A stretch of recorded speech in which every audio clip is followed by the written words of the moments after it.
Hi, this is Mike Hendrickson from Strata 2014 in Santa Clara. I'm here with Joe Hellerstein. How you doing? Doing good, thanks. Now, you're with Trifacta, right? Yeah, Trifacta is a company I founded with a couple of friends a few years ago. Few or a couple years ago, really? It's just a couple of years ago, 2 years ago, 2012. Yeah, you're a nascent startup, and tell me what led you guys to think about creating a company. I mean, what was the need? Yeah, with pleasure. So this started as a research project that was joint between Berkeley and Stanford. I'm a professor in computer science at Berkeley. My co-founder, Jeff Hare, who's a very well-known guy in the data viz community, was on the faculty at Stanford. And he and I had a joint graduate student, Sean Candell. The three of us were doing research on how to make data analysts more productive and kind of solve some of their pain points in their experiences as people who work with data every day. And we went out, we interviewed 35 analysts at 25 companies. And when I say we, I mean the grad student, Sean. Right? So Sean did a whole lot of legwork, and what we heard very clearly when we were talking to people was that they spend their day cleaning data. Yeah. 80% of their time. Yeah, the 80-20 rule. Yeah. The Pareto principle or whatever. Actually, that's not Pareto, though. Zip. Yeah. There you go. So we had technology, actually, that we thought could really help. The way we looked at the problem, it's a human-computer interaction problem. It's not a technical problem of the sort that a single algorithm will solve, but rather that you need an approach that's going to help people be more productive in doing doing tasks that require human judgment, require human interaction. And so we developed a technology we call predictive interaction, where users are actually looking at visual representations of their messy data and highlighting features. And from their visual interactions with these features, we recommend steps they might want to take to transform the data. When you say users, who's the user?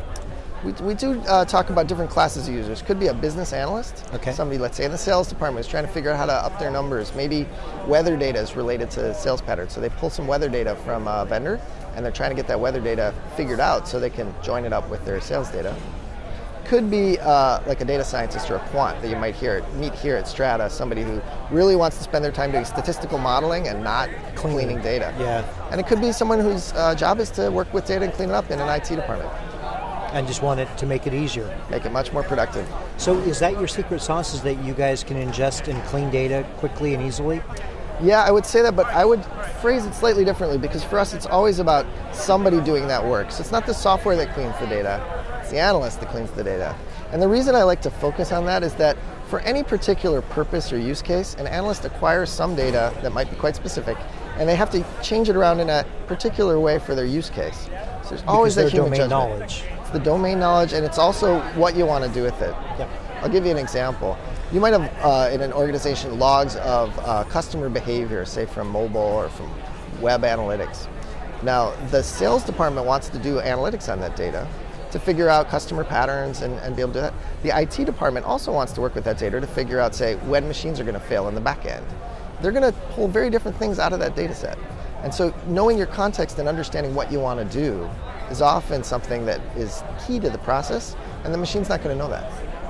So your system will then prompt people for, in a way, their own domain knowledge to be input into the cleaning and the shaping of the data? Yeah, and it's very sort of physical in a sense. You look at the data, you point at a feature of interest, you might highlight some text, you might highlight some bars in a bar chart, and the software will say, I see you're interested in this. Did you know you might want to do this or this or this based on what you highlighted? Yeah, and then it'll show you previews of what would happen if you chose the first thing in the list of recommendations, the second thing, and so on. So is that almost like predictive cleansing or something? Or what do you call it? We call it predictive interaction. Again, celebrating the point that there's a person there and they're working with the data. Okay. So where do you see this evolving? So let's imagine that we sit down next year at Strata Santa Clara 2015 here in Santa Clara, and we have this conversation again, and I say, Joe, what did you do last year? Basically, what are you going to do this year? So this year our goal really is to build the most, easy to use, powerful tools that can be an ally to the analyst. So this year is about building the platform and getting people using it. And then next year, this is 21st century software, when people are using your software, you should be learning something about what they're doing. And you should be giving that back to the people who work with the software. So if you can imagine a year of people working with data that you've been observing, what could the software give back to the organization about what they did? So we're going to have a lot of the machine learning and things in the tool, I think, will be surfacing out in a year in ways that we can leverage. Okay, so this next question is kind of a a personal answer from you, and Tim O'Reilly always asks us to work on stuff that matters.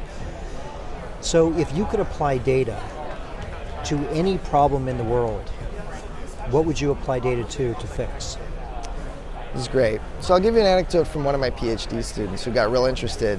When he first came to Berkeley to do a PhD in computer science, he said to me, I want to work on data integration and cleaning, and I want to change the world and make it a better place. I said, okay, I'll see what I can do to help out with that. So what he did is he spent a couple summers in Africa in healthcare clinics. And in that particular context, what he found was that a great deal of the data pipeline was on paper.